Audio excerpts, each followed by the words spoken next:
What's up, Thrashers, and welcome back once again to the Thrash Maniac 99 YouTube channel, and we are back with another episode of Under the Radar, as three more albums that came out on March 22nd that I was curious to check out and review for you guys.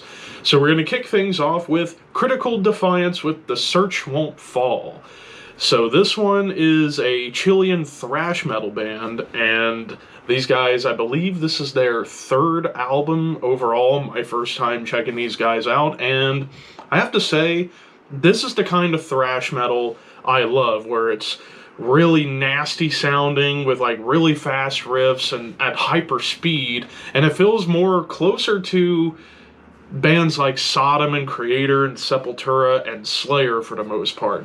But you get some great melodies with the acoustic guitars, the riffs, they're just filled with excellent machine gun flair. It does get into some borderline death metal territory at times, but that also gets into some classic speed metal territory, and even the vocals kind of remind me of Athanar from Midnight, so it kind of gives it a little bit of like a punky feel when it comes to the vocals.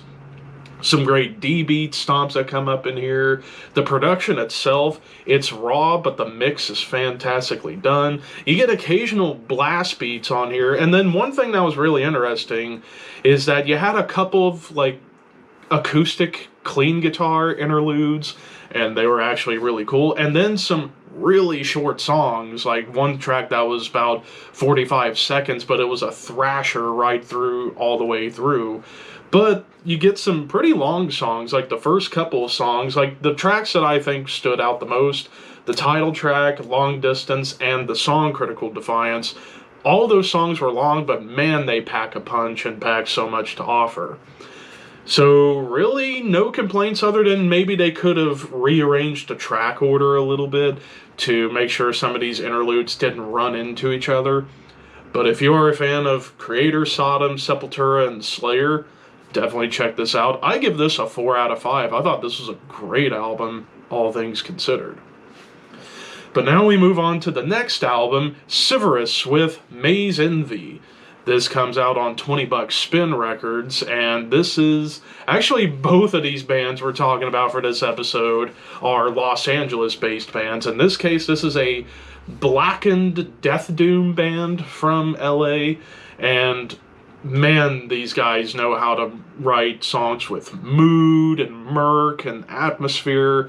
Like, these doomy riffs are very oppressive, but at times they can even border on funeral doom with how slow it can get. But then you do get some like more black metal tremolo riffs and even some death metal low-end tremolos to kind of add more to the intensity of the album. The production and the mix, gritty and raw, but again, every instrument is present and nothing's really weighing in on top of each other. The atmosphere at times, it can get very gothic, almost to the level of a band like My Dying Bride. Some creepy, clean guitars. They like to play around with a little bit of dissonance with some of these riffs. And the vocals, super low, putrid gutturals and high screams, occasional atonal riffs, and like I said, some funeral doom moments come up in here.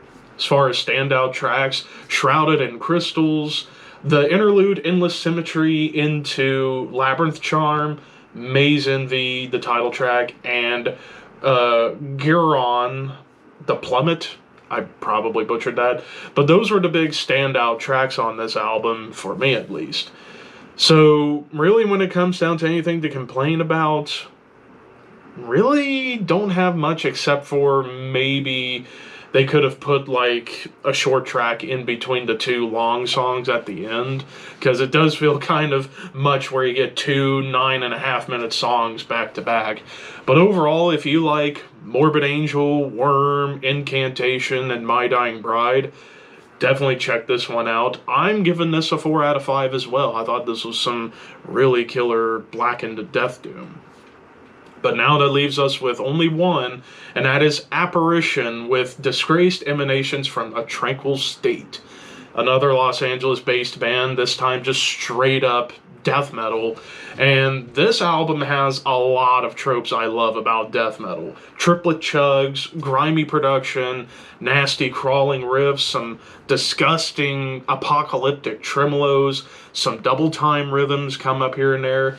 And then what's really cool with this, the guitar melodies and harmonies you get on here feel a lot like later era death, like Individual Thought Patterns, Symbolic, Sound of Perseverance, and I really like that about this album. Doomy breakdowns to kind of bring in a little bit of a death doom flavor to it. The atmosphere gets really dreary at times. They like also to play around with dissonant riffs and grooves, even some soothing clean guitars, and a gross bass tone.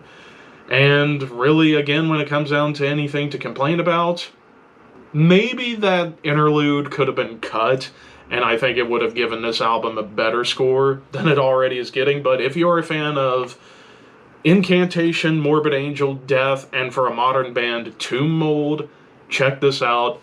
This I'm going to give a 4.5 out of 5. I thought this was absolutely fantastic death metal, and one album I probably will be getting pretty soon. But of course, those are all just my opinions. What did you guys think of these albums? Of course, the albums themselves in the description box for you guys to check out. And like, comment, share, subscribe, all that fun stuff. Until then, keep your horns high and your dreams wet.